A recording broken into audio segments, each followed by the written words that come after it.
दोस्तों एक बार फिर से स्वागत है प्रजापति न्यूज में। मुसलमान बकरीद में कुर्बानी क्यों करते हैं? ईद और बकरीद इस्लाम धर्म के दो सबसे प्रमुख त्योहार है और इसे दुनिया भर के मुसलमानों द्वारा मनाया जाता है। जहां ईद में लोग लगभग महीने भर रोजा रखने के बाद ईद की खुशी मनाते हैं, वहीं ईद के 2 महीने 10 दिन बाद बकरीद आता है। इस मौके पर कुर्बानी दी जाती है। दोस्तों, क्या कभी आपने जानने की कोशिश की है कि आखिर इस मौके पर कुर्बानी क्यों दी जाती है और इसके पीछे की कहानी क्या है? चलिए आज मैं यानी आपका दोस्त विशाल प्रजापति आपको बताता हूँ बकरीद में कुर्बानी क्यों दी जाती है और इसके पीछे की पूरी कहानी क्या है। लेकिन उससे पहले आपसे रिक्वेस्ट है, वीडियो के नीचे रेड कलर का सब्सक्राइब बटन दिख रहा होगा, उस पर क्लिक करके सब्सक्राइब कर लें और साइड में बेल आइकॉन भी दिख रहा होगा, उस पर भी क्लिक कर लें ताकि आपको वीडियो मिले सबसे पहले। दोस्तों, हर धर्म के धार्मिक त्योहारों के पीछे कोई ना कोई कहानी जरूर होती है और उसके मनाने की कोई ना कोई वजह भी होती है। ऐसा ही बकरीद के साथ भी है। इस्लाम धर्म में बकरीद मनाने की परंपरा और इस मौके पर कुर्बानी देने की परंपरा सैकड़ों साल पुरानी है। इस परंपरा की शुरुआत होने के पीछे एक कहानी है, जहां अल्लाह ने अपने एक नबी और पैगंबर से एक इम्तिहान लिया था जिसमें वो कामयाब हुए। उसके बाद बकरीद के मौके पर कुर्बानी देने का हुक्म अल्लाह की तरफ से हो गया। चलिए अब आपको पूरी कहानी बताते हैं। इब्राहिम अलैहिस्सलाम अल्लाह के नबी और पैगंबर थे। एक रात जब इब्राहिम अलैहिस्सलाम रात में सो रहे थे तो उन्होंने एक ख्वाब देखा जिसमें अल्लाह ने इब्राहिम से कहा, इब्राहिम तुम्हारे नजदीक जो सबसे पसंदीदा और सबसे प्रिय है तुम उसे मेरी राह में कुर्बान कर दो। यहाँ कुर्बान का मतलब सैक्रिफाइस है, यानी अल्लाह ताला इब्राहिम अलैहिस्सलाम से उनकी सबसे प्रिय चीज को सैक्रिफाइस करने के लिए कह रहे थे। चूंकि नबी और पैगंबरों का ख्वाब कभी झूठा नहीं होता था, वो जो कुछ भी देखते सुनते थे वो अल्लाह का हुक्म होता था, इसलिए इब्राहिम ने उस ख्वाब के जरिए मिले हुक्म को पूरा करने में लग गए। इब्राहिम के पास उस समय ऊंटों का एक बड़ा जखीरा था। उनमें से उन्होंने 100 ऊंट अल्लाह के नाम कुर्बान कर दिए। उन्होंने सोचा अल्लाह ने जिस बात का हुक्म ख्वाब में दिया था वो पूरा हो गया। लेकिन जैसे अगली रात वो सोए, फिर से उन्हें ख्वाब आया जिसमें अल्लाह उनसे कह रहे थे, इब्राहिम तुम्हारे लिए जो सबसे प्यारा है, तुम जिससे बहुत मोहब्बत करते हो, उसे मेरी राह में कुर्बान कर दो।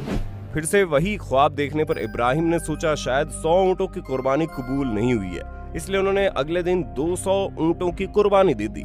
लेकिन 200 ऊंटों की कुर्बानी के बाद जब इब्राहिम अलैहिस्सलाम फिर से सोने गए तो रात में उन्होंने वही ख्वाब देखा जिसमें अल्लाह ताला उनसे अपनी सबसे पसंदीदा चीज कुर्बान करने की बात कर रहे थे। अब इब्राहिम सोच में पड़ गए कि आखिर अल्लाह किस चीज की कुर्बानी उनसे चाहते हैं। फिर उन्होंने सोचा, इस दुनिया में मेरे लिए सबसे अजीज यानी सबसे प्रिय मेरा बेटा इस्माइल ही है। आपकी जानकारी के लिए बता दे, इब्राहिम अलैहिस्सलाम को बेटे का सुख बुढ़ापे में अल्लाह के हुक्म की वजह से हुई थी। वहीं बेटा उनके लिए काफी प्रिय था और वो उनके लिए जान से बढ़कर था। अब इब्राहिम समझ चुके थे कि दरअसल अल्लाह ताला उनसे उनके बेटे की कुर्बानी देने के लिए कह रहे हैं। इब्राहिम को ये बात समझ में आ गई। दरअसल इसके जरिए अल्लाह ताला ये देखना चाहते हैं कि इब्राहिम अपने बेटे से ज्यादा प्रेम करता है या अल्लाह से, क्योंकि अब इब्राहिम अलैहिस्सलाम के सामने सब कुछ साफ हो चुका था। इसलिए वो सुबह में उठे और अपनी बीवी को कहा, बेटे इस्माइल को बहुत अच्छे से नहला दो और उसे नए कपड़े भी पहना देना, बिल्कुल उसे किसी दूल्हे की तरह सजा दो, मैं उसे अपने दोस्त के यहाँ लेकर जा रहा हूँ। उस समय इस्माइल अलैहिस्सलाम की उम्र 13 साल की थी।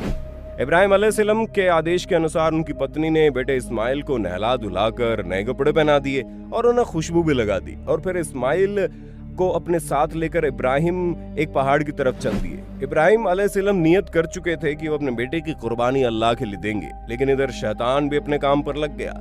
शैतान सीधे इब्राहिम अलैहिस्सलाम की पत्नी के पास गया और उन्होंने कहा, इब्राहिम ने तुम्हें कहा है कि वो तुम्हारे बेटे इस्माइल को दोस्त के घर लेकर जा रहा है, लेकिन असल में वो दोस्त के घर नहीं बल्कि तुम्हारे बेटे को अल्लाह की राह में कुर्बानी देने के लिए जा रहा है, क्योंकि अल्लाह ने उसे ऐसा करने का हुक्म दिया है। इस पर इब्राहिम अलैहिस्सलाम की पत्नी ने कहा, जब अल्लाह ने ऐसा करने का हुक्म दिया है तो फिर बहुत ही खुशी की बात है। तुम एक इस्माइल की बात करते हो, अगर मेरे 1000 इस्माइल भी होते ना तो अल्लाह के हुक्म से हम उन्हें भी कुर्बान कर देते। जब शैतान यहाँ इब्राहिम की पत्नी को भड़काने में नाकाम हो गया तो सीधे इस्माइल अलैहिस्सलाम के पास गया और कहने लगा, तुम्हारे बाबा तुम्हें कुर्बानी के लिए ले जा रहे हैं क्योंकि अल्लाह ने इसका हुक्म दिया। इसके अलावा शैतान हर तरफ से इस्माइल अलैहिस्सलाम को भड़काने की कोशिश करता है, लेकिन इस्माइल अलैहिस्सलाम ने साफ कह दिया कि अगर अल्लाह का हुक्म है तो ये खुशी की बात है।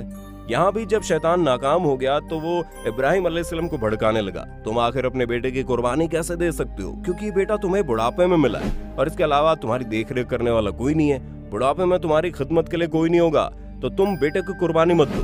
शैतान लगातार अलग अलग तर्कों के साथ इब्राहिम अलैहिस्सलाम को कुर्बानी न देने के लिए मनाने की कोशिश करता है, लेकिन गुस्से में आकर इब्राहिम आसपास पड़े पत्थरों को उठाकर उस शैतान को मारने लगते हैं, जिससे शैतान भाग जाता है। आपने सुना होगा जब लोग हज करने जाते हैं तो वहाँ शैतान को पत्थर मारने की परंपरा है। दरअसल शैतान को पत्थर मारने का हुक्म इसी घटना की वजह से अल्लाह ने दिया था, क्योंकि इब्राहिम ने जब शैतान को पत्थर मारा तो अल्लाह को ये बात पसंद आई थी। जब शैतान वहां से चला गया तो इब्राहिम अलैहिस्सलाम ने अपने बेटे से सारी बात कही कि उन्होंने कहा, बाबा मुझे कोई शिकायत नहीं है, बस आप मेरे हाथ पैर बांध दे, साथ ही आप अपनी आंखों पर पट्टी भी बांध ले, क्योंकि जब आप मेरे गर्दन पर छुरी चलाएंगे तो शायद मेरा दर्द आप देख नहीं सकेंगे, और अगर आप बीच में रुक गए तो ये अल्लाह के हुक्म की नाफरमानी यानी अवज्ञा होगी। इस पर इब्राहिम अलैहिस्सलाम ने अपने बेटे इस्माइल के हाथ पैर बांध दिए और अपनी आंख पर पट्टी भी बांध ली और उन्हें सुला दिया। जैसे ही इस्माइल को सुलाया गया उन्होंने कहा, बाबा रुक जाओ, मेरे हाथ पैर खोल दो। इस पर इब्राहिम अलैहिस्सलाम ने कहा, बेटा अभी तो तुम कह रहे थे हाथ पैर बांध दीजिए। इस पर इस्माइल अलैहिस्सलाम ने कहा, कल को ये लिखा जाएगा शायद बेटे की मर्जी नहीं थी, इसलिए बाप ने हाथ पैर बांध कर उसे जबरदस्ती कुर्बानी कर दिया। इसलिए मैं चाहता हूं कि आप मेरे हाथ पैर खोल दें, मैं बिल्कुल भी नहीं छटपटाऊंगा, आप मुझे सब्र करने वालों में से पाएंगे। इसके बाद इब्राहिम अलैहिस्सलाम ने इस्माइल के हाथ पैरों को खोल दिया। इसके बाद आंख पर पट्टी बांधकर इब्राहिम बेटे की गर्दन पर छुरी चलाने लगे, लेकिन पूरी ताकत लगाने के बाद भी गर्दन जरा भी नहीं कटी। इस पर इब्राहिम अलैहिस्सलाम ने सोचा छुरी चल क्यों नहीं रही है, तो उन्होंने छुरी को पत्थर पर मारा। छुरी की धार से पत्थर टुकड़ों में बट गया, लेकिन उसी छुरी से इस्माइल की नाजुक गर्दन ही कट रही थी। उन्होंने दूसरी बार कोशिश की, इस बार गर्दन कट गई, लेकिन जब उन्होंने आंखें खोली तो वहां पर एक जानवर की लाश पड़ी हुई थी और उनका बेटा इस्माइल बगल में खड़े होकर मुस्कुरा रहा था। दरअसल जब इब्राहिम अपने बेटे की कुर्बानी करने की कोशिश कर रहे थे तो अल्लाह ने तुरंत जिब्राइल को बुलाया और कहा, इब्राहिम इस इम्तिहान में कामयाब हो गया, इसलिए जल्दी से तुम जन्नत से एक जानवर लेकर जाओ और उसे इस्माइल की जगह पर रख दो और इस्माइल को सही सलामत वहां से हटा दो। इस्माइल की जगह कुर्बान होने वाला जानवर दुम्बा था। दुम्बा एक भेड़ की शक्ल का जानवर होता है। इसके बाद तुरंत इब्राहिम अलैहिस्सलाम को गैब से एक आवाज आई, इब्राहिम तुमने साबित कर दिया है कि तुम मुझसे भी बहुत ज्यादा मोहब्बत करते हो और तुम इस इम्तिहान में कामयाब हो गए, हमने तुम्हारी कुर्बानी कबूल कर ली है। इसी के बाद अल्लाह ने इब्राहिम अलैहिस्सलाम के बलिदान की भावना को जिंदा रखने के लिए लोगों को कुर्बानी करने का हुक्म दिया और तभी से हर साल लोग कुर्बानी करते हैं। दोस्तों आपको ये जानकारी पहले से थी या नहीं, बॉक्स में बताइएगा, कमेंट बॉक्स में। वीडियो अच्छी लगी हो तो इसे लाइक और शेयर करना। इसी तरह की जानकारी के लिए चैनल को सब्सक्राइब कर लें, तुरंत बेल आइकन दबा दें, हमारे साथ जुड़े रहिए। हम फिर मिलेंगे नए वीडियो में, तब तक के लिए जय हिंद जय भारत। दोस्तों आपकी स्क्रीन पे 2 और वीडियोस दिख रही हैं, जिसे देखने के लिए आप इस स्क्रीन पर क्लिक करें। दोनों देखिएगा, बहुत अच्छी वीडियो बनी है।